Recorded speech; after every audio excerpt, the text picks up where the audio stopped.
काय मग कशी वाटली आमची सावंतवाडी? कसं वाटलं मोती तलाव? एक नंबर आहे दादा. रात्रीचं पण हे मोती तलाव किती भारी दिसता.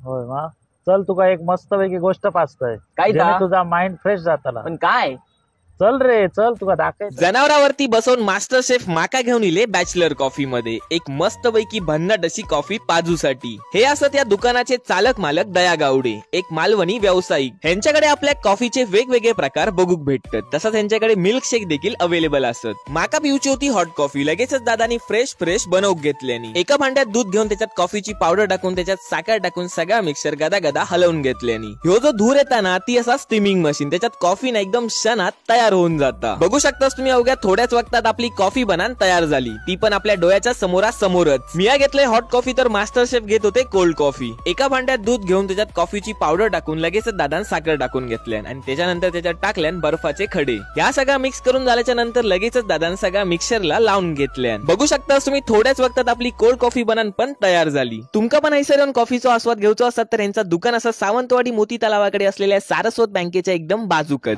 काय मग कशी वाटली कॉफी? झालं की नाही माइंड फ्रेश? कॉफी तर एक नंबर असा. मजाच दिली दादा.